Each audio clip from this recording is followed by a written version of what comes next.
Across the United States, a new wave of academic units devoted to civic thought and civic discourse is taking shape. In our new research brief, The New Landscape of Civic Centers in Higher Education, we identified 45 civic centers in 25 states. But what's driving this surge in civic centers? And what does it tell us about the changing priorities in higher education? I'm Shiri Spitz-Siddiqui, Senior Researcher at Heterodox Academy. The recent surge in civic centers stems from growing concern about ideological imbalance on campuses and a lack of spaces for open discussion. Advocates see these centers as a way to renew civic education and create more opportunities for engagement across differing viewpoints. And the numbers tell a clear story. Half of the centers in our dataset were founded since 2021, and growth has exploded in recent years. Legislative action has driven much of that expansion.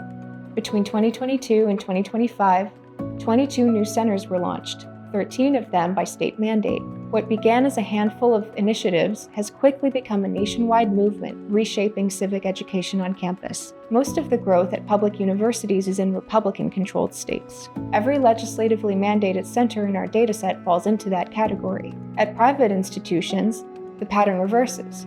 More centers are located in Democratic-controlled states. So what do these centers actually do? Their aims fall into two broad buckets, and the relative emphasis varies by institution. Public universities tend to emphasize civic thought, with centers that explore the ideas, history, and institutions of democracy, often drawing on classical liberal and Western political traditions. Private institutions more often emphasize civic discourse, with centers that promote dialogue, bridge political divides, and strengthen the practice of engaging across differences. Many combine both approaches, blending civic thought and civic discourse in their programming.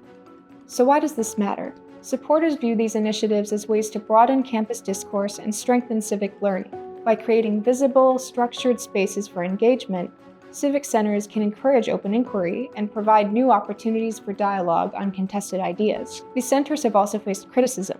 Some observers object that many were established through state legislation rather than emerging organically within universities. Others express concern about potential politicization or outside political influence. There are also questions about how clearly the field of civic thought can be defined, and whether these centers adequately prepare students with practical skills. Even supporters of their goals caution against possible pitfalls, such as intellectual siloing or adopting a focus that's too narrow.